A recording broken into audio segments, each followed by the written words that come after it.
The sun had barely begun its descent over the vast kingdom of Njani when a sharp bark echoed through the thick mangroves. Khufu, a loyal hunting dog, had strayed from his owner, sniffing out something strange along the riverbank. When his frantic whimpers reached Nia, a skilled healer, she rushed forward, expecting to find a wounded animal or a fallen traveler. But what she found should not have existed. Lying tangled in a net, her shimmering scales dull and cracked, was a mermaid, a being of legend, gasping for breath on the dry shore. Nia's heart pounded. This was impossible. Mermaids were just stories told by elders, whispered warnings to keep children away from deep waters. But this one was real. Her silver blue tail twitched weakly, and her golden eyes flickered with desperation. Someone had tried to capture her. Someone who knew what they were doing. What happened next would unravel a conspiracy stretching from the depths of the river to the highest halls of the palace, revealing betrayal, greed, and a secret war between land and sea. Sometimes, the greatest dangers are not the ones we can see. This is the story of how one dog's discovery changed the fate of a kingdom, and how an injured mermaid, against all odds, became the key to an ancient mystery that no one was prepared for. Just before we dive deeper into this epic tale, we'd love to know where you're watching from. If you're enjoying this story, don't forget to like this video and hit that subscribe button, because tomorrow, we've got an extra special story lined up for you, and you definitely won't want to miss it. The golden sun dipped low over the horizon, painting the sky in brilliant hues of orange and crimson. In the heart of Zambalo, the most powerful kingdom in the land, the royal palace stood tall, its grand walls made of smooth, polished stone that glowed in the fading light. At the very top of the palace, seated on a carved ebony throne, was the mighty King Jabari, ruler of the kingdom. Beside him stood his son, Prince Juma, the future king. Juma was a tall and broad-shouldered young man, his deep brown skin glowing under the flickering torchlight. His eyes were sharp and thoughtful, and his thick black hair was braided with golden beads, signifying his royal blood. But despite his strength and power, there was something heavy in his heart. The great hall of the palace was alive with music, laughter, and conversation. Noblemen and women, dressed in rich silks and bright, colorful fabrics, filled the space. Perfumes of frankincense and hibiscus flowers mixed with the scent of roasted meat and spiced honey cakes. Tonight was an important night. A royal decree had been made. Before Prince Juma's 29th birthday, he must choose a bride, or forfeit his right to the throne. The kingdom was buzzing with excitement. On the polished floor, young noblewomen twirled in elaborate dances, their golden jewelry clinking as they moved. Each of them had come to the palace hoping to become Juma's queen. Among them was Lila, the most beautiful of all. She wore a flowing gown of deep blue, her dark skin shimmering with a dusting of gold powder. Her beauty was undeniable, but behind her gentle smile, her mother's ambition burned like a flame. At the far end of the hall, watching everything unfold with sharp, calculating eyes, stood Mama Sefu. She was a woman of great influence, her posture straight as a spear, her long robe embroidered with the symbols of her powerful family. For years, she had plotted and planned to ensure that her daughter, Lila, would become queen. And tonight, she would do whatever it took to remove any obstacle standing in her way. Across the room, seated on his throne, Juma was lost in thought. His heart was not in the celebration. Instead, his thoughts drifted to someone who was not present. A woman who did not belong to the noble families. A woman whose absence ached within him like a missing piece of his soul. Her name was Nia. Miles away from the palace, beyond the bustling city and past the farmlands, stood a small hut at the edge of the great Mbali forest. Inside, a woman was carefully grinding herbs in a clay bowl, her hands moving with practiced ease. Nia was not born into wealth or nobility, but she was known across the land for something far greater, her gift of healing. She had spent years learning the secrets of plants, using them to cure the sick and mend the wounded. People traveled far and wide to seek her help, and she never turned anyone away, whether they were rich or poor. But tonight, her hands trembled slightly as she worked. She had heard the news. Prince Juma was choosing a bride. Her heart pounded. She had written him letters that had never reached him. She had sent messages, but none had returned. Something was wrong. Khufu, she whispered, turning to the large black-furred dog that lay by the fire. I have to go to the palace. I need to see Juma before it's too late. Khufu lifted his head, his golden eyes alert. He barked once, as if in agreement. Nia quickly packed a small satchel with the most important things, a pouch of herbs, a water gourd, and a simple blue shawl. She had no invitation. She had no noble title. But she had love, courage, and a secret she did not yet understand. Taking a deep breath, she stepped into the night, unaware that her journey would change the fate of the kingdom forever. The Mwamba River was a sight to behold, its waters so clear they reflected the stars like a polished mirror. The river was ancient, its depths whispering secrets of old magic and forgotten legends.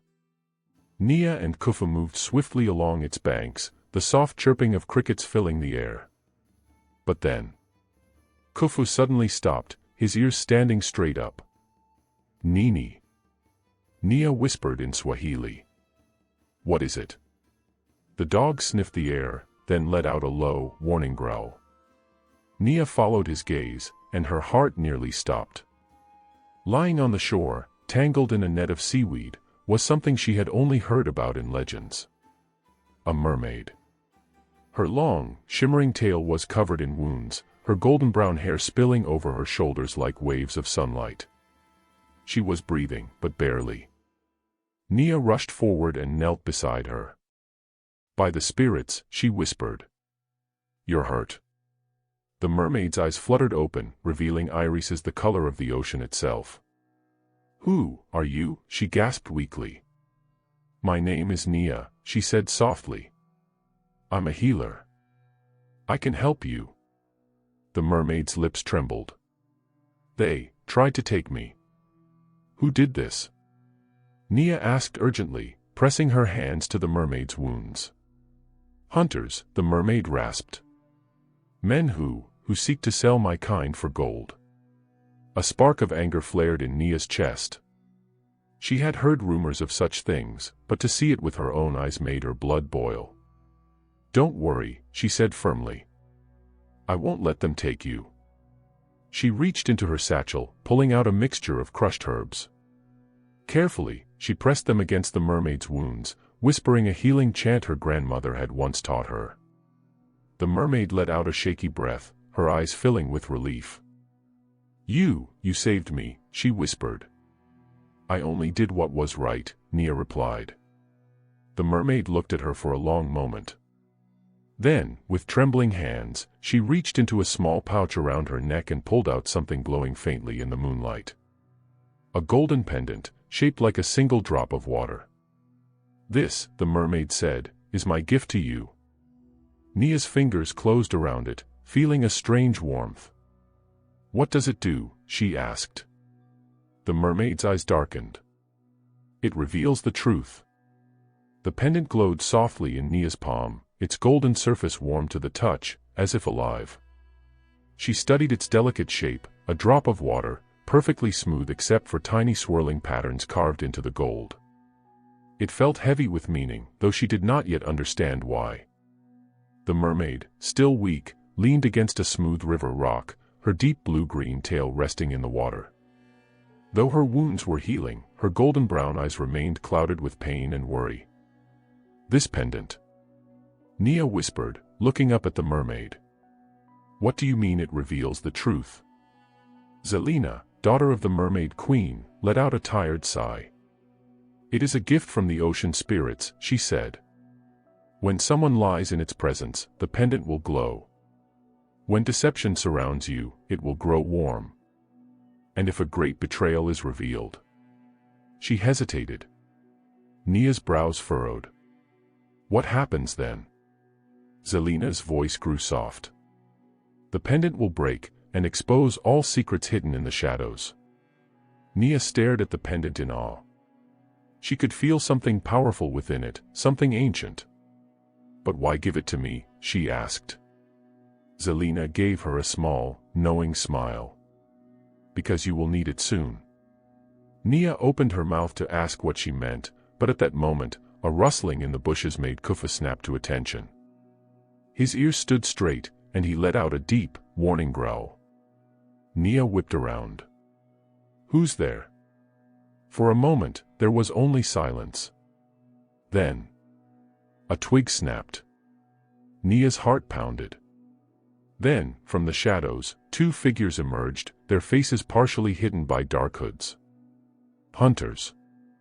One of them carried a long spear, its metal tip gleaming in the moonlight. The other clutched a thick net, the same kind that had entangled Zelina. There she is, the taller one muttered. I told you she'd still be here. The shorter one chuckled. And look at that. A little healer and her dog trying to protect a mermaid. He sneered. Foolish girl. Nia's hands tightened into fists. Her heart raced, but she did not back down. You will not take her, she said firmly, placing herself between the hunters and Zelina. The taller hunter laughed. Brave words, girl, he said. But that mermaid is worth a fortune. Step aside, and we might let you go unharmed. Nia's fingers closed around the pendant. It was warm, almost hot. Lies. She narrowed her eyes. I know what men like you do, she said. You don't let people go. You take, and you never stop. The shorter hunter took a step forward, his grip on the net tightening. Enough talk. Khufu snarled, stepping in front of Nia, his teeth bared.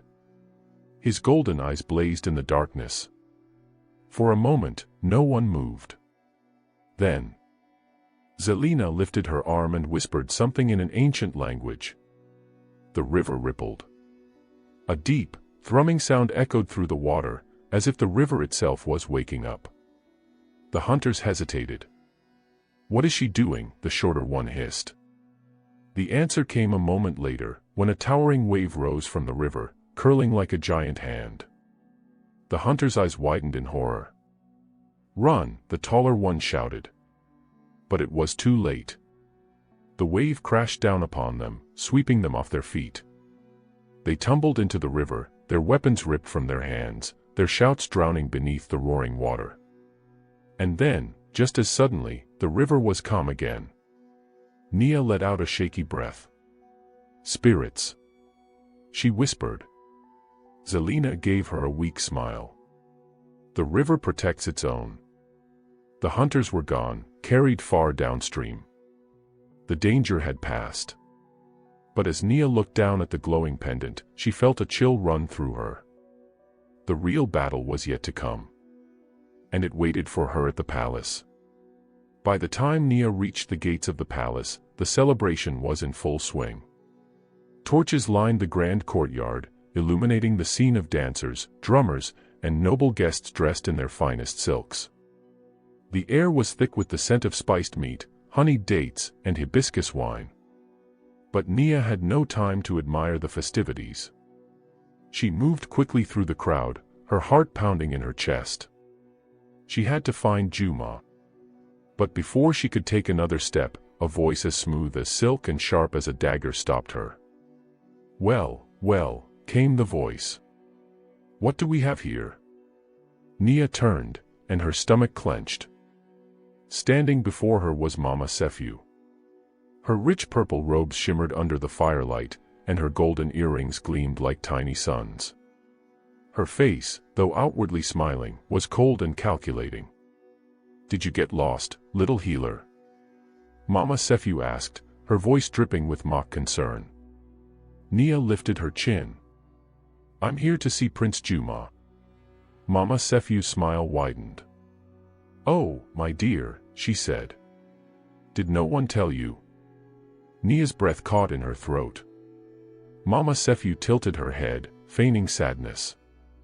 Juma has already chosen a bride. Nia's stomach dropped. No, she whispered. That can't be true. Mama Sefu sighed dramatically. Oh, but it is, she said. He has chosen my daughter, Lila. By this time tomorrow, they will be engaged. Nia's fingers tightened around the pendant. It burned. Lies. Her heart pounded.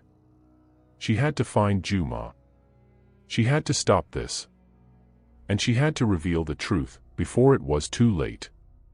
Nia's heart hammered in her chest. The words still echoed in her mind. Juma has already chosen a bride. He has chosen my daughter, Lila. But she knew it was a lie. The pendant burned in her palm, growing warmer by the second, reacting to the deception swirling around Mama Sefu's words. Nia's fingers curled tightly around it. She took a deep breath, locking eyes with Mama Sefu. You're lying, she said, her voice steady despite the storm raging inside her. Mama Sefu's carefully composed smile did not waver, but Nia noticed the subtle shift in her expression, the brief flicker of irritation in her dark eyes.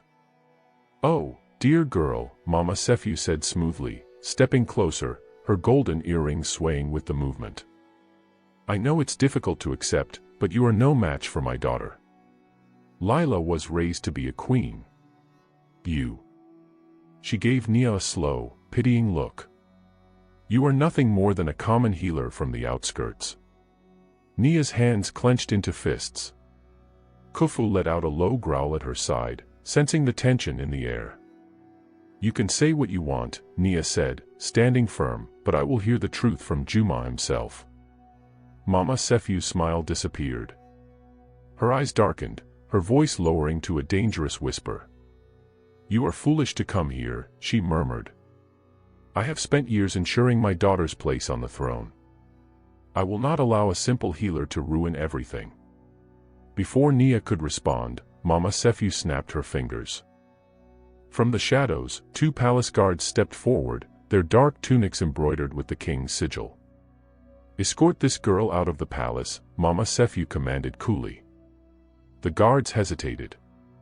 But, my lady, she is a guest. She is no one, Mama Sefu snapped. Do as I say. Nia took a step back as the guards closed in. Khufu snarled, stepping protectively in front of her, his fur bristling. You can try to throw me out, Nia said, her voice steady, but Juma will hear the truth. And when he does, he will know what kind of woman you truly are.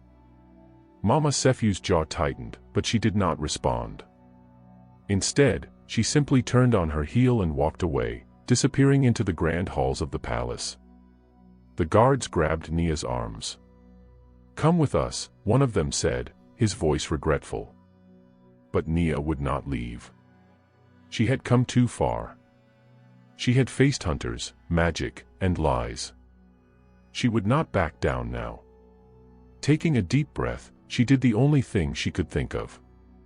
She threw her head back and shouted. Juma! Inside the grand palace hall, Juma sat stiffly on his throne, his eyes distant, his hands clenching the carved lion heads on the armrests. Around him, the royal court bustled with celebration. Music swelled through the chamber, noble women in rich fabrics danced in elegant circles, and platters of roasted meats and golden fruits filled the banquet tables. But Juma was not celebrating. Because in a few short moments, he would be forced to announce something he did not want. His father, King Jabari, sat beside him, his sharp gaze scanning the room. You have made your decision, Juma, he asked. Juma's stomach tightened. He opened his mouth to respond, but before he could speak, a sound pierced through the noise. Juma. His head snapped up. The voice was unmistakable. Nia. He surged to his feet, ignoring the gasps of the noblemen around him. The moment he turned, his heart nearly stopped. Two guards were dragging Nia across the room, her dark braids tumbling over her shoulders, her face flushed with determination. Her eyes met his, full of urgency, pain, and something else. Truth. Let her go. Juma commanded. The guards hesitated, glancing nervously at Mama Sefu, who had stepped forward, her face carefully composed.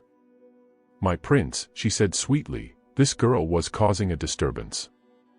She has no place here. Let her go. Juma's voice was like thunder, echoing across the hall. The guards immediately released Nia. She stumbled forward, breathless. Juma, she said. You have to listen to me. You're being deceived. Gasps rippled through the crowd. Mama Sefu stiffened. Juma strode forward, reaching for Nia's hands, his eyes filled with concern. What are you talking about? Before she could answer, Lila appeared, stepping beside her mother. She was breathtaking in a flowing scarlet gown, her golden jewelry glittering under the torchlight. She placed a gentle hand on Juma's arm. My prince, she said softly, this girl is confused. The night is meant for joy, not nonsense. But then, the pendant in Nia's hand began to glow. A bright, shimmering golden light. The room fell silent. Lila gasped, stepping back. What is that? Mama Sefu's face paled. Nia lifted the pendant high, her voice clear and strong. This pendant reveals lies. A ripple of whispers swept through the crowd. Juma's gaze locked onto hers. What lies? Nia turned to Mama Sefu. Tell him the truth, she said. Tell him that you blocked my letters, that you bribed the messengers, that you have twisted everything to make sure Juma had no choice but to marry Lila. More gasps. Juma's eyes darkened. Is this true? Mama Sefu's lips pressed together, her fingers curling at her sides. Nia took a deep breath, and closed her fist around the pendant. With a loud, crackling sound, the pendant shattered into a burst of golden light. The air shimmered, and suddenly, the whispers of the past filled the room. Images unfolded before their eyes. Small orange diamond Mama Sefu bribing a palace servant to burn Nia's letters. Small orange diamond Lila crying in her chamber, whispering, I don't love him, mother. I just want to be free. Small orange diamond King Jabari speaking with an advisor, saying, Juma must marry before his birthday. The kingdom must not be left in chaos. Truth. Undeniable. Juma staggered back as the golden light faded. His eyes locked onto his mother's furious expression. And in that moment, he knew everything. His voice was low, dangerous. You deceived me. Mama Sefu's mask cracked. I did what had to be done, she snapped. For the kingdom. Juma's jaw clenched. No, he said. You did it for your own ambition. Silence. And then, King Jabari rose from his throne, his voice booming across the chamber. Enough. The entire hall fell silent. King Jabari's voice boomed across the chamber, his eyes blazing with fury. Enough, he thundered, slamming his royal staff against the marble floor. The sound echoed, sending a shiver through the gathered nobles. Servants froze in place, their trays trembling in their hands. Even the musicians had stopped playing, their drums and flutes falling silent. All eyes turned to the king, waiting for his judgment. Juma stood rigid, his fists clenched, his chest rising and falling with the weight of betrayal. Nia felt the heat of his anger, but she also saw the pain behind his eyes, the pain of a man who had been deceived by someone he had trusted all his life. Mama Sefu stepped forward, her shoulders squared. Despite the power of the pendant's truth, she still held her head high, her voice dripping with the pride of a lioness backed into a corner. My king, she began, her tone careful, calculated.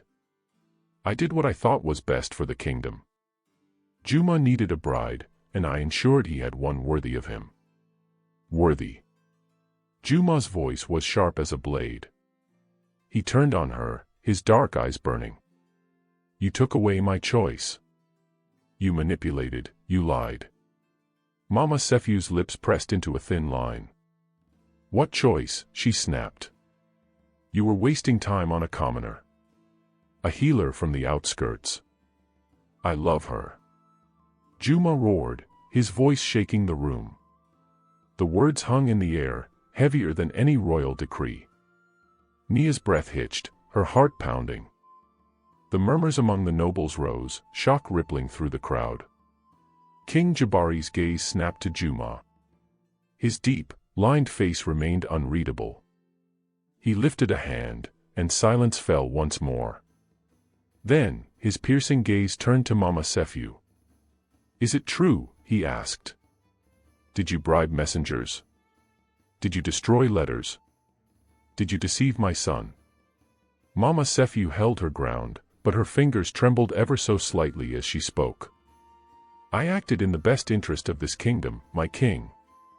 A prince must marry nobility, not—" "Answer the question," Jabari interrupted, his voice cold. "Did you do these things?" For the first time, Mama Sefiu hesitated.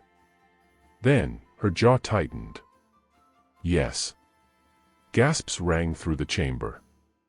Even Lila, who had remained silent throughout the confrontation, sucked in a sharp breath, her face paling. King Jabari's expression darkened. He turned to his guards. "Take her away." Two armored men immediately stepped forward, gripping Mama Sefiu's arms. She did not struggle, but she lifted her chin defiantly. "You would exile me for ensuring a future for this kingdom," she spat. "You would humiliate me before these people." King Jabari's expression remained unforgiving. "You humiliated yourself," he said. "You betrayed my trust, my son's trust. You do not deserve to remain in this court." At those words, something in Mama Sefiu's eyes shifted. For the first time, true fear flickered across her face. "Lila," she whispered, turning to her daughter. Tell them I did this for you." But Lila stepped away, her eyes shining with unshed tears. "No, mother," she said, her voice shaking. "You did this for yourself." Mama Sefiu froze. For the first time, she had truly lost. The guards began leading her away.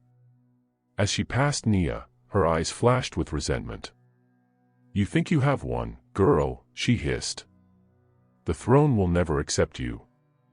But Nia met her gaze without fear, gripping the pendant's broken chain in her hand. "Even broken things can still hold light," she said softly. Mama Sefiu's face twisted in anger, but she said nothing more as she was dragged from the hall. As the doors closed behind Mama Sefiu, silence stretched over the room once more. Then, Juma turned to Nia. His eyes softened, the weight of everything crashing over him.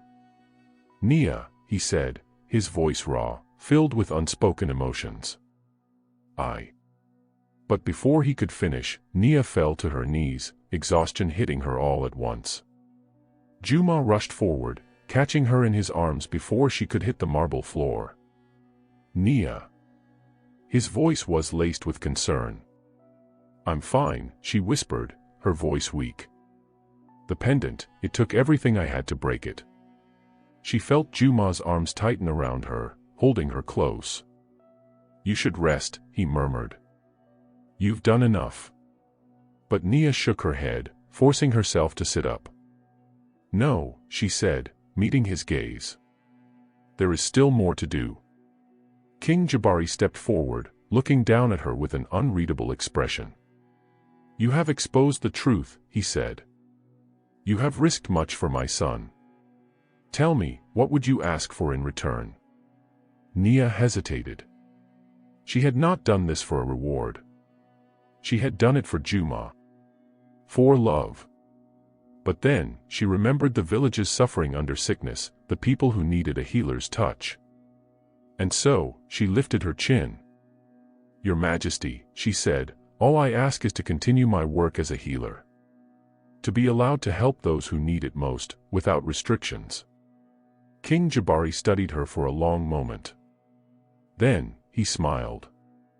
"A true queen does not seek power," he said. "A true queen seeks to serve." Juma grinned, warmth flooding his heart. And in that moment, he knew. His heart had chosen well. The grand hall was still buzzing with whispers long after Mama Sephu was taken away. The nobles exchanged glances, their expressions ranging from curiosity to disapproval. A common healer, standing before the king. A prince declaring his love for a woman with no royal blood. This was unheard of. Juma knew this. He felt the weight of their gazes, the unspoken challenge in their eyes. He turned to his father, his voice firm. Nia is the woman I choose. Gasps rippled through the crowd. Some of the elders furrowed their brows, shaking their heads. King Jabari leaned back on his throne, his fingers drumming against the lion head carvings. His face remained unreadable. A prince's marriage is not just about love, Juma, the king finally said, his deep voice measured. It is about the kingdom's stability. The council must approve. Juma's jaw tightened. Then let them approve it. The nobles shifted uncomfortably. One of the elder ministers, Chief Mosi, stepped forward. His long robes of deep blue flowed around him, and his golden rings clinked as he crossed his arms. My prince, he said, bowing slightly. We do not doubt that Nia is a brave and honorable woman. But she is not of noble birth. The traditions of our kingdom. Tradition. Juma cut in, his voice sharp. Since when did tradition matter more than truth? Since when did we let lies determine our future? Murmurs rose again. Nia stood quietly, feeling the weight of every word, every stare. She knew this would not be easy. But before she could speak, another voice rang out. She saved me. All eyes turned to Lila. She stepped forward, her scarlet gown flowing behind her, her face calm but resolute. She met Nia's gaze before turning to her father, the king. Nia could have destroyed me tonight, she said, her voice steady. She could have taken revenge for all that my mother did. But she didn't. King Jabari studied his daughter carefully. Lila turned to the nobles. A true queen is not just born into royalty, she said. She is made. And if there is anyone who has shown the heart of a queen, it is Nia. For the first time, the nobles looked uncertain. Chief Mosi sighed, rubbing his beard. Perhaps, he admitted, but the council must still decide. King Jabari nodded, turning back to Nia. Until then, he said, you will remain under royal protection. Juma exhaled, relief washing over him. It wasn't a full victory, but it was a start. Nia bowed. Thank you, my king. The night was cool as Nia walked through the palace gardens, her fingers tracing the broken pendant in her palm. The moon cast silver light over the flowers, and the scent of blooming jasmine filled the air. Juma found her there, standing beneath a twisted baobab tree. You should be resting, he said softly. She turned to him, her dark eyes full of emotions. I can't, she admitted. Everything has changed. And now, I don't know what happens next. Juma stepped closer, taking her hands. We fight, he said simply. Together. A gentle breeze rustled through the leaves. I'm not afraid of fighting, Nia whispered. But I am afraid of being a queen. I don't belong in this world, Juma. You belong with me, he said, his voice warm. And if the council refuses you, then I refuse them. Nia's breath caught. You would give up the throne. If it meant choosing between you and a crown. Juma's gaze burned into hers. Then yes. I would choose you. 100 times over. The words wrapped around her heart like fire and silk. But before she could answer, a sharp bark broke the moment. Kufu. The dog stood rigid, ears pinned back, eyes fixed on something beyond the garden walls. A low, warning growl rumbled in his throat. Nia and Juma turned sharply. And then, they heard it. Footsteps. Someone was watching them. Someone who didn't want them to see. Kufu's growls deepened, his muscular body lowering as he prepared to pounce. Juma's hand instinctively moved to the dagger strapped to his belt. His eyes darted toward the shadows beyond the garden wall, his heartbeat steady but alert. Nia took a step closer to Khufu, her fingers brushing against his fur. "Who's there?" Juma demanded, his voice carrying through the night. Silence. But then, a soft rustling. A breath of movement. Juma's grip on the dagger tightened, but before he could act, a dark figure burst from the bushes. Khufu lunged immediately, snapping his jaws. The figure dodged, swift as a gazelle, leaping over the low stone wall of the garden and vanishing into the night. Juma ran forward, reaching the wall, but the intruder was already gone. He cursed under his breath. Nia's breath came in shaky exhales. "Who was that?" she whispered. Juma turned back to her, his expression tense. "I don't know," he admitted. "But I don't like it." Nia bent down, running her fingers through the dirt where the figure had stood. The soil was damp from the evening dew, but something caught her attention. A small, golden emblem. She lifted it, her fingers brushing away the dust. Her stomach dropped. She knew this emblem. It belonged to the Council of Elders. The following morning, the palace was alive with tension. Servants whispered in the halls, ministers held hurried meetings, and guards patrolled more frequently than usual. Juma had not slept. He had spent the rest of the night speaking with his personal guards, trying to determine how an intruder from the council had been able to spy on them. But there were no answers, only more questions. Nia sat quietly in the prince's chambers, examining the emblem over and over again. Juma stood near the window, his hands behind his back, his shoulders rigid with frustration. "This was a message," he finally said. "A warning." Nia's fingers curled around the emblem. "They won't accept me," she murmured. "They want to scare me away before the council meeting." Juma turned, his expression dark. "Then they don't know who they're dealing with." Before Nia could respond, a knock sounded at the door. One of the royal guards stepped inside, bowing his head. "Prince Juma, the Council of Elders has summoned you and Nia." Nia and Juma exchanged a look. It was time. The council chamber was an ancient room, its walls carved with the stories of kings long past. A massive circular table dominated the space, where the 7 elders of the kingdom sat in their grand robes, their faces lined with wisdom and skepticism. Juma and Nia stood before them, side by side. Chief Mosi, the eldest of the council, tapped his staff against the floor. His sharp, intelligent eyes moved over Nia as if assessing her worth. "Prince Juma," he began, his voice like the slow creaking of an old tree. "You have called for an unprecedented request. To marry a woman of no noble birth. A healer. A commoner." Juma's jaw tightened, but he said nothing. The second elder, a wiry man named Baraka, sighed. "What you ask is dangerous. If we break tradition now, what stops others from doing the same?" Nia felt the weight of their judgment, but she refused to lower her gaze. She stepped forward. "With all due respect, my lords," she said, her voice steady, "shouldn't a queen be chosen for her heart, not her birth?" Murmurs rippled through the chamber. Chief Mosi's brow furrowed. "And tell me, girl, what makes you worthy of a crown?" Nia lifted her chin. "I have healed your people," she said.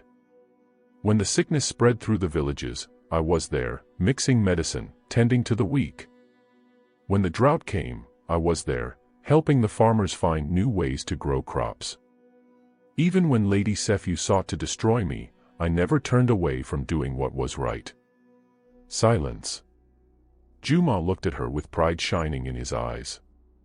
Elder Baraka sighed again, rubbing his temple. "This kingdom does not just need a healer, Prince Juma. It needs a queen who can handle politics, alliances, war." "She saved a mermaid," Juma cut in suddenly. The room froze. Nia felt every pair of eyes snap to her. Chief Mosi's fingers tightened on his staff. A mermaid, he repeated slowly. Juma nodded. She saved an injured mermaid from death. And the mermaid queen herself gifted her a pendant of truth. The council exchanged unreadable glances. Elder Baraka leaned forward, eyes narrowing. Do you still have it? Nia hesitated. She lifted the broken remains of the pendant from her pocket. It shattered, she admitted. Mosi studied it for a long moment. Then, he leaned back. Few have ever encountered the merfolk and lived to tell the tale, he said. To be honored by them is no small thing. The tension in the room shifted. Juma sensed it immediately. They were reconsidering. Chief Mosi exhaled, his fingers tapping against the table. We must vote. One by one, the elders spoke their verdicts. Elder Baraka, no. Elder Sefu, a cousin of the disgraced Mama Sefu, no. Elder Kwame, yes. Elder Amani, yes. Elder Fatima, yes. Elder Jengo, yes. The final vote lay with Chief Mosi. He studied Juma. Then, he looked at Nia. Finally, after a long, painful silence, he nodded. Yes. The air crackled with tension. Juma felt a rush of relief, but Mosi's next words cooled his excitement. You have one moon cycle, the old man said. Prove to the people that she is worthy. If, in 30 days, the kingdom does not accept her, then this union will be dissolved. Juma's hands curled into fists. A test. A final trial before they could be together. Nia took a deep breath. Then we will prove it, she said. Juma turned to her, pride filling his chest. Yes, he agreed. We will. But deep in the shadows of the chamber, someone watched. Someone who did not want them to succeed. The throne room was still buzzing with murmurs after the council's final decision. A moon cycle, 30 days. That was all Nia had to prove that she was worthy to stand beside Juma as his queen. Juma clenched his fists. He could feel the weight of the test pressing on his shoulders. Nia, standing at his side, kept her face calm, but inside, her mind raced. How would she prove herself? What would the people expect of a queen? Chief Mosi rose from his seat. Nia, he said, his voice firm but not unkind. The people must see that you can lead. Your first task is to walk among them. You will visit the villages, listen to their struggles, and offer solutions. If you can win their trust, you may yet prove yourself. Juma exhaled sharply. She has already done that, he said. She has always helped the people. Mosi gave him a long look. Then this will be easy for her, won't it? The words felt like a trap, but Juma did not argue. Instead, he turned to Nia, his voice low. We will do this together, he promised. Nia squeezed his hand. Yes, she whispered. Together. That evening, as the sun dipped behind the palace walls, Nia prepared for the journey ahead. She sat in her chambers, brushing her thick, dark hair, while Lila stood by the window. You're brave, Lila murmured, gazing at the golden sky. Braver than I ever was. Nia glanced at her. I don't feel brave. Lila smiled, a sad sort of smile. That's how you know you are. There was a pause before Lila turned, her expression more serious. Be careful, Nia. Not everyone wants to see you succeed. Nia sighed. I know. Lila stepped closer. You don't understand. My mother may be gone, but her allies are not. Nia stilled. Lila's voice dropped to a whisper. Someone is watching you. Waiting for you to fail. And if you don't fail. She hesitated. They will make sure you do. A chill crept down Nia's spine. The next morning, Nia, Juma, and a small group of royal guards, including Khufu, her loyal dog, rode out of the palace gates. For the first time, Nia saw the kingdom from a new perspective. The golden fields of maize, the narrow streets of the villages, the bustling marketplaces where merchants called out their wares. But as they passed, she felt something else, a quiet hesitation in the people's eyes. They stared at her. Some whispered behind their hands. Others turned away. Juma noticed it too. He leaned close. "They don't trust you yet," he murmured. Nia's heart clenched. She knew it wouldn't be easy, but seeing the doubt on their faces was harder than she expected. They arrived at the first village, Njani, where a long line of people had gathered outside a dry well. An elder approached, bowing to Juma. "My prince," he said, "our well has dried up, and the river is too far for the elderly and the children to reach. We have been praying for a solution." Juma turned to Nia. She stepped forward, taking a deep breath. "Let me see." She knelt beside the well, scooping up a handful of the dusty earth. She crumbled it between her fingers. It was too dry, as if something had drained the water beneath. Her healer's instinct stirred. She turned to the elder. "When did this begin?" "2 moons ago," he answered. "Strangely, it was after a man from another kingdom passed through our village. He was dressed in fine robes, but his heart seemed full of shadows." A murmur spread through the gathered villagers. Juma's expression hardened. "A foreigner?" The elder nodded. "He spoke of buying land, but when we refused, our well began to dry soon after." Nia frowned. It may not be a coincidence. She closed her eyes, pressing her hand to the ground. Listening. Feeling. There, beneath the earth, something wasn't right. The water had not just dried. It had been blocked. Her eyes flew open. "Someone has done this on purpose." Gasps rippled through the crowd. "Can you fix it?" a young girl asked, her big brown eyes full of hope. Nia thought of the lessons the Mermaid Queen had taught her, the way water moved, the way the earth breathed. She stood, brushing the dust from her hands. "Yes," she said. "But I will need help." The villagers stepped forward without hesitation. Together, they began digging around the well, uncovering the hidden stones that blocked the underground stream. Nia guided them, using her knowledge of the earth to direct their efforts. After hours of work, the first trickle of water appeared. Then, a rush. Cool, clear water bubbled up, filling the well once more. The village erupted in cheers. The elder grasped Nia's hands, tears in his eyes. "You have given us life again." For the first time, Nia saw something new in the people's faces.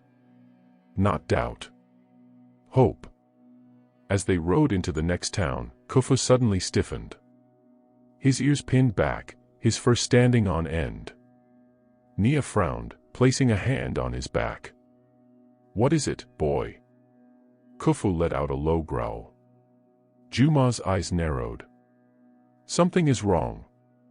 The market seemed normal, traders selling yams, woven baskets, dried fish. But there was an unnatural stillness. And then, a flash of movement. A figure in dark robes slipped between the stalls, vanishing around the corner. Nia and Juma exchanged a look. And without a word, they followed. The air was thick with the smell of roasted maize and fresh spices as Juma and Nia moved quickly through the narrow alleys of the market. Khufu led the way, his nose to the ground, growling softly as he tracked the scent of the hooded figure. Nia's heartbeat quickened. She didn't know who the stranger was, but she could feel it. This person was not just a simple thief or merchant. They had been watching her. Juma pulled his dagger free, his eyes scanning the crowd. "Stay close," he murmured. Nia nodded. Suddenly, Khufu let out a sharp bark and dashed forward. The shadowy figure turned a corner, disappearing behind a row of stalls selling dyed fabrics. Juma and Nia broke into a run, dodging merchants and startled customers. They turned the corner and found nothing. The alley was empty. Only the distant sound of a door creaking shut. Juma clenched his jaw. They're hiding. Nia pressed her hand against the wall, breathing deeply. She closed her eyes, trying to focus. There. A trace of warmth, a presence that had just moved past. She pointed. That door. Juma didn't hesitate. He pushed forward, kicking the door wide open. Inside, the room was dark, filled with the scent of old parchment and burning incense. A lone figure sat at a wooden table, hood still drawn, their hands resting on an ancient, leather-bound book. Slowly, the figure lifted their head. Nia gasped. It was a woman, old, with deep lines on her face, her eyes filled with knowledge and warning. She smiled, as if she had been expecting them. "Welcome," she murmured. "I was wondering how long it would take you to find me." Juma tightened his grip on his dagger. "Who are you?" The old woman chuckled softly. "You are standing in my home, yet you demand my name." She shook her head. "The young have no manners these days." Nia studied her carefully. There was something strange about her, something powerful. She stepped forward. "You were watching me." The woman nodded. "Of course I was." Nia frowned. "Why?" The woman tapped the book in front of her. "Because I have been waiting for you." Juma and Nia exchanged a look. "Waiting for me?" Nia repeated. "Why?" The woman's smile faded. "Because trouble follows you, child. And those who seek to stop you are closer than you think." A chill ran down Nia's spine. "Who are they?" Juma demanded. The woman let out a slow breath. "There are many who do not wish to see a healer sit on the throne. Some believe you will weaken the kingdom. Others have personal reasons to want you gone." Nia swallowed. "Mama Sefu's allies." The woman nodded. "And one more." Juma tensed. "Who?" The woman's eyes darkened. "The foreigner who cursed the well in Johnny. He has returned." Nia felt her blood go cold. Juma took a step closer. "Who is he?" The woman closed the book, dust rising from its ancient pages. "His name is Kamari," she said. "And he is far more dangerous than you know." Nia sat in silence, absorbing the old woman's words. Juma paced beside her, frustration etched across his face. "Why would this Kamari attack our people?" The woman met his gaze. "Because he was cast out of his own kingdom. He came seeking wealth and land, but when your father refused him, he swore vengeance." Nia clenched her fists. "And now he's trying to turn the people against me." The woman nodded. "And it is working." Juma let out a low curse. "We need to find him. Stop him before he does more damage." The old woman smiled. "Ah, but you do not yet understand." She leaned forward. "Kamari is not working alone." Nia's breath caught. "Who is helping him?" The woman's expression turned grave. "Someone from within the palace." Juma and Nia returned to the palace under the cover of night, their minds racing. Someone inside the palace was working with Kamari. Someone who wanted to see Nia fail. But who? Juma summoned his most trusted guards, ordering them to quietly investigate. Meanwhile, Nia sat by her window, staring at the moonlit courtyard below. Kufu lay beside her, his ears twitching. "Someone wants me gone," she murmured, running a hand through his fur. "But I won't let them win." Kufu huffed, pressing his nose against her palm. A soft knock at her door made her sit up. "Come in." The door opened. And Lila stepped inside. Her eyes were red, as if she had been crying. "Nia," she whispered. I need to tell you something. Nia's heart pounded. What is it? Lila hesitated, looking down at her hands. Then, she took a deep breath and met Nia's gaze. I think I know who the traitor is. Nia stared at Lila, her heart pounding. You know who the traitor is? She asked. Lila bit her lip, her fingers twisting the edge of her robe. I don't know for sure. But I have a strong feeling. Juma, who had been standing near the window, stepped forward. Tell us everything. Lila took a shaky breath. After my mother was exiled, many of her followers were forced to leave the palace. But some remained, quiet, waiting. One of them was my mother's closest advisor. Nia's throat tightened. Who? Lila hesitated, then whispered, Elder Jandari. Juma's jaw clenched. Jandari? He has served the palace for years. Lila nodded. Yes. But he was also my mother's greatest supporter. And when she was banished, he lost his power. Nia's thoughts raced. So you think he's helping Kamari? Lila looked down. I think he wants revenge. Juma exchanged a look with Nia. They had to be sure before making any accusations. Lila, Nia said softly, if you're wrong. Lila met her gaze, her voice firm. I'm not wrong. That night, Juma and Nia made a plan. They would set a trap. If Jandari was truly working with Kamari, they had to catch him in the act. Juma called for his most trusted guards. We will watch him, he instructed. If he is the traitor, we will know soon enough. Meanwhile, Nia decided to do something bold. She would visit Jandari herself. Jandari's chambers were in the older part of the palace, away from the main halls.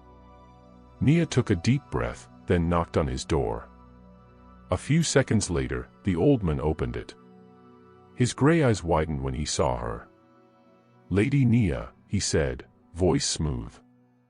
This is unexpected. Nia smiled politely. I needed to speak with you. Jandari stepped aside, allowing her in. The room was neat, filled with scrolls, maps, and a small table where a single candle burned low. How can I help you, my lady? He asked, pouring a cup of tea. Nia sat, studying his face carefully. She decided to test him. I have been thinking a lot about Queen Sephu, she said. And the way she was treated. Jandari's hand stilled for half a second before he continued pouring the tea. Have you? He asked lightly. Nia nodded. I wonder, what if she had been right? What if she deserved more? Jandari's lips curved into the smallest smile. Then, just for a moment, his guard slipped. Not everyone saw her greatness, he murmured. Even now, they fail to understand her vision. Nia's heartbeat quickened. So it was true. Jandari was still loyal to Mama Sephu. She had to be careful. She sipped her tea. It must be hard for you, knowing how things turned out. Jandari sighed, his fingers tapping the table. Hard? No, my lady. Disappointing, perhaps. But not hard. Then, his gaze lifted to meet hers. But tell me, Lady Nia. Why does the future queen care about the past? Nia kept her expression calm. Because the past shapes the future. Jandari leaned back. Indeed it does. His smile did not reach his eyes. Nia knew then, he was dangerous. When Nia returned to her chambers, Juma was waiting for her. Did he suspect anything? Juma asked. Nia nodded. He's too smart to say anything directly. But I know it's him, Juma. He still believes in Mama Sephu's rule. Juma cursed under his breath. That means he's likely working with Kamari. Nia's mind raced. We need proof. Just then, a guard rushed in, breathless. "My prince," he gasped. "We found something." Juma and Nia followed him through the palace corridors until they reached a small hidden room near the outer walls. Inside, there was a table covered in maps. Nia's eyes widened. The maps were of the kingdom. Certain areas were marked with red ink. Juma leaned closer. "These are supply routes, water sources, farmland." His expression darkened. "They've been planning something." Nia's stomach tightened. An attack. Then, her eyes caught something else. A letter, half buried under the maps. She picked it up and read the words aloud. "The time has come. We move at the next moon. The people will rise, and the throne will fall." It was signed, Kamari. Juma gritted his teeth. "We don't have much time." The next morning, Nia and Juma summoned the king. The old ruler listened carefully as they explained everything: Jandari's loyalty to Mama Sefu, his secret meeting with Kamari, and the evidence of an attack. The king's face darkened. "If this is true, we must act quickly." Juma nodded. "We need to capture Jandari before he can warn Kamari." The king stood. "Do what must be done." Jandari was clever. When the guards arrived at his chambers, he was already gone. The room was empty, the candle still burning low. Juma cursed. "He knows we found him." A guard rushed in. "My prince." A horse was taken from the stables. "He's fleeing the city." Juma grabbed his sword. "We ride after him." Nia placed a hand on Juma's arm. "Be careful. He's dangerous." Juma nodded once, then turned to the guards. "Let's go." Outside the city walls, a lone rider raced through the tall grass. Jandari's heart pounded as he urged his horse faster. He had to reach Kamari. Warn him. But just as he neared the dense forest, a shadow moved. Before Jandari could react, an arrow whistled through the air. Thunk. Jandari gasped, clutching his side as he tumbled from the horse. He hit the ground hard, groaning in pain. From the darkness, a figure stepped forward. The last thing Jandari saw was Kamari's cold, merciless eyes staring down at him. "You were careless," Kamari murmured. Then, he raised his blade. And the forest fell silent. The night air was heavy with tension. Nia stood at the highest balcony of the palace, her gaze fixed on the horizon. The moon was high, bathing the land in silver light, but it brought no comfort. Somewhere out there, Kamari was waiting. Juma stepped beside her, his hand resting on the hilt of his sword. Jandari is dead. Nia closed her eyes for a moment. Though she had never trusted Jandari, she had not wished death upon him. But now, Kamari had silenced him. "We don't have much time," Juma continued. "The message we found. Kamari plans to attack by the next moon." Nia turned to face him. "That's in 2 nights." Juma nodded grimly. "We must be ready." The next morning, Juma and Nia stood before the king. He sat on his throne, his face lined with deep worry. "Jandari's betrayal has cost us dearly," the king said. "But we cannot allow this Kamari to take what is ours." Juma stepped forward. "Father, we must prepare the warriors. If Kamari's forces attack the city, we need to be ready." The king nodded. "Send word to the generals. Every able warrior must stand guard at the city walls." Nia hesitated before speaking. "Your Majesty, I believe we need more than warriors. We need the people." The king frowned. "The people." Nia took a breath.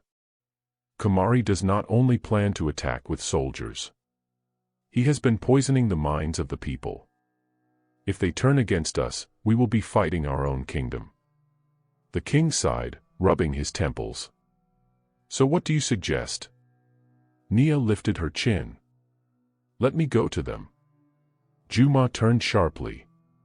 What? No. It's too dangerous. But Nia stood firm. Juma, I am the next queen. If I am to lead, then I must fight for my people. Let me speak to them. Let me show them the truth before it is too late. The king studied her for a long moment. Then, he nodded. Go, he said.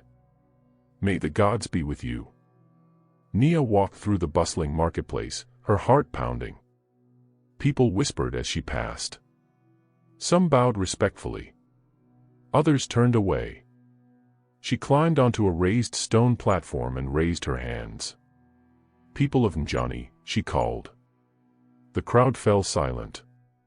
Nia took a deep breath. There are whispers in the streets. Whispers that I am unworthy, that I will bring ruin to this kingdom. Murmurs spread through the crowd. She lifted her voice. But I tell you now, those are lies. A foreigner named Kamari seeks to turn us against each other. He wants you to believe that I am your enemy. But tell me, when your children were sick, who healed them? A woman stepped forward hesitantly. You did. When your crops failed, who rode to the villages to help? You did, an elderly man muttered. Nia placed a hand over her heart. I have always served this kingdom.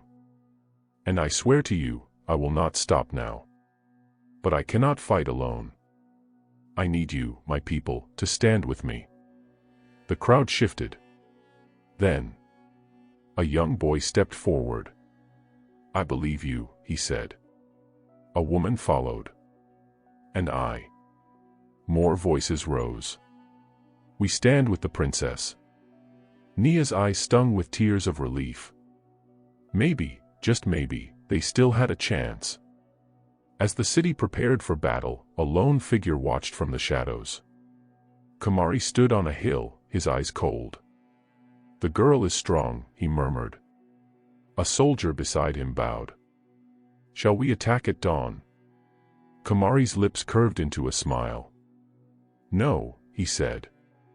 We attack tonight. The city of Njani lay in restless silence. Torches flickered along the palace walls. The guards stood alert, gripping their spears, their eyes scanning the darkness beyond the gates. But deep in the shadows of the forest, danger was approaching. Kamari's warriors moved like ghosts, their feet silent on the damp earth. At their lead, Kamari himself rode on a black horse, his expression unreadable. His plan was simple: strike before dawn, before the city could fully prepare. A scout rode up beside him. The walls are lightly guarded. Kamari smirked. Perfect. He raised his hand, the signal to attack. A loud horn blast shattered the silence. The guards on the wall barely had time to react before arrows rained down from the darkness. We're under attack, one of them shouted. Chaos erupted. Flaming arrows lit up the night as Kamari's soldiers stormed the gates, their swords gleaming in the firelight. The city bells rang furiously, waking the people from their sleep. Inside the palace, Nia jerked awake, her heart pounding. A guard burst into her chambers. Princess, they've come. She leaped to her feet. Where is Juma? He is at the gates, leading the defense. Nia grabbed her dagger and ran. At the city gates, Juma fought like a lion. His sword clashed against enemy steel, his muscles burning, his breath coming fast. Kamari's forces are pushing through, a guard cried. Juma gritted his teeth. Hold the line. But the enemy was too strong. A group of soldiers broke through, storming toward the palace. Juma's heart seized with fear. Nia. He turned to run back, but before he could, a shadow stepped in his path. Kamari. The rebel leader smiled darkly, his blade dripping with blood. Going somewhere, Prince. Juma tightened his grip on his sword. It ends tonight, Kamari. Kamari chuckled. Yes. But for whom? He lunged. Juma barely dodged as Kamari's blade sliced through the air, missing his chest by inches. Juma countered with a swift strike, but Kamari was fast, too fast. He twisted away, landing a vicious kick to Juma's side. Juma stumbled back, gasping. "You're strong," Kamari admitted, circling him like a predator. "But you don't have what it takes to kill me." Juma wiped blood from his lip. "We'll see about that." The fight raged on, swords flashing under the burning sky. Nia raced through the palace halls, her heart hammering. The battle was getting closer. She could hear the screams, the clash of weapons, the roar of flames. She reached the main courtyard and froze. A group of enemy soldiers had broken through. And leading them was Kamari's second-in-command, a massive warrior with cruel eyes. He spotted Nia and sneered. "The little healer. You should have run while you had the chance."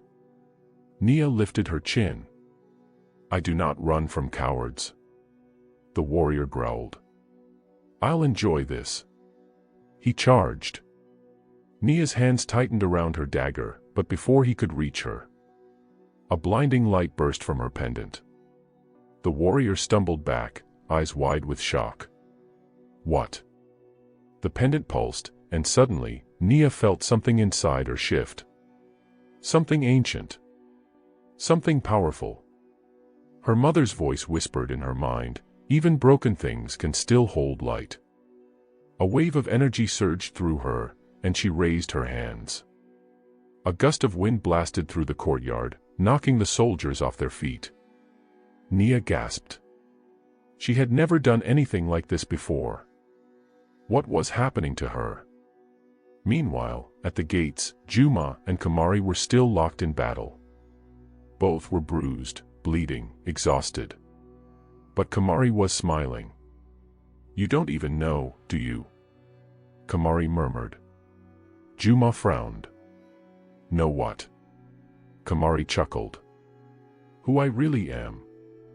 Juma's grip tightened on his sword. "You're a traitor, a murderer." Kamari's eyes gleamed. "No, Prince. I am your brother." Juma's world tilted. "What?" Kamari grinned. "Ask your father. Ask him what he did to my mother." Juma staggered back, his mind spinning. Was it true?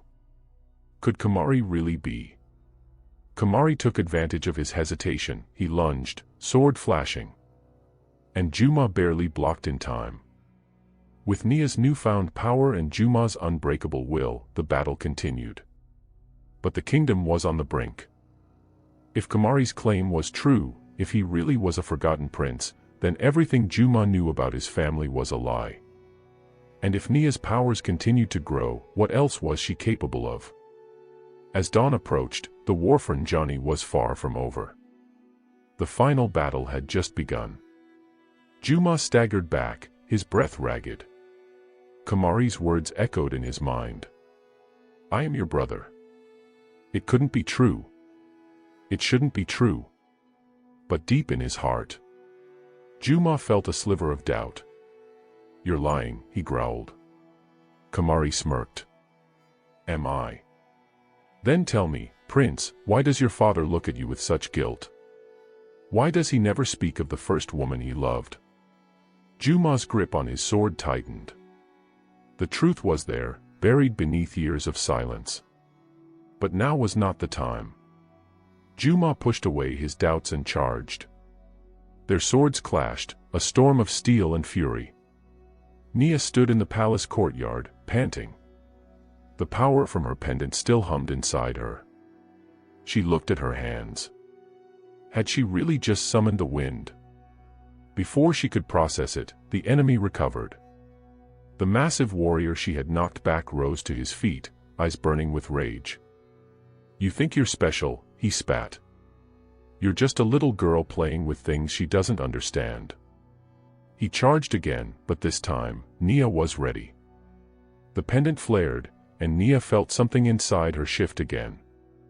She moved without thinking, her body flowing like water. The warrior swung his sword. But Nia dodged effortlessly, twisting away with inhuman speed. The warrior's eyes widened. "What are you?" Nia didn't answer. She lifted her hand, and this time, fire sparked in her palm.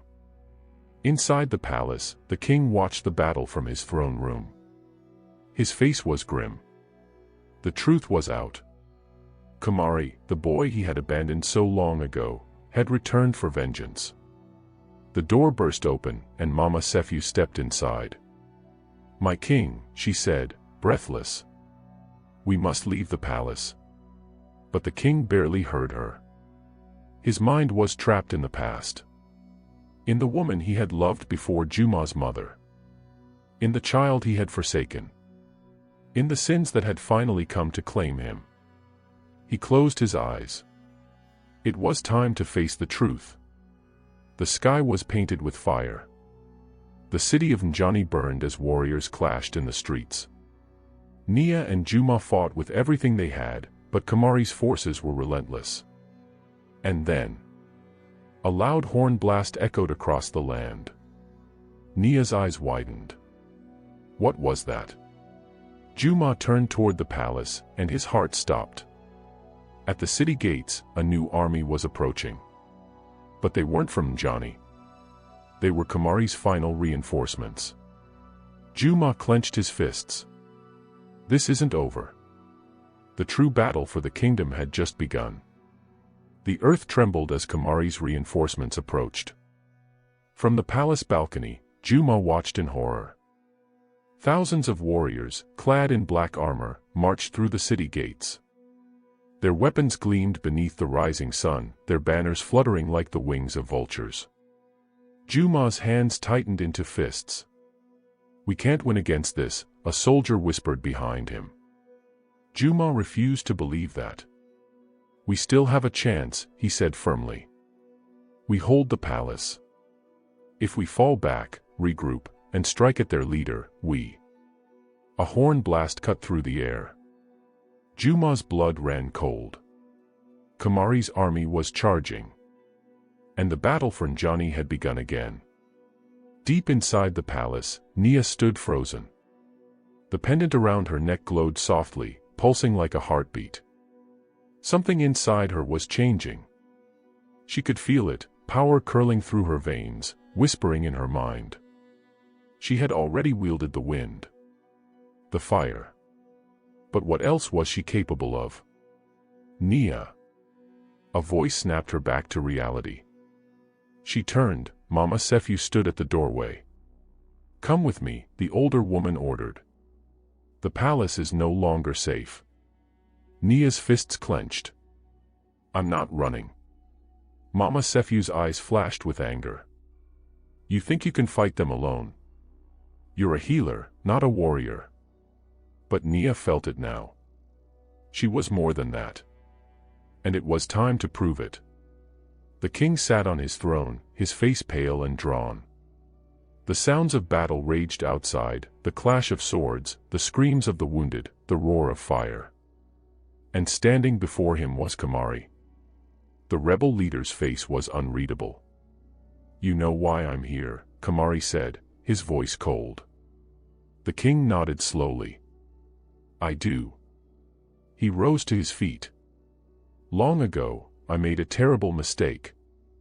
I took a woman I loved and cast her aside. I turned my back on a son who should have been mine." His gaze locked onto Kamari's. "And I regret it every day." Kamari's jaw tightened. "Too late for regrets, old man." He raised his sword.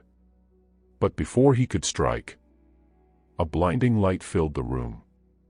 Nia stood at the entrance, her pendant burning with golden light. The air shimmered around her, crackling with energy. Kamari staggered back, shielding his eyes. "What is this?"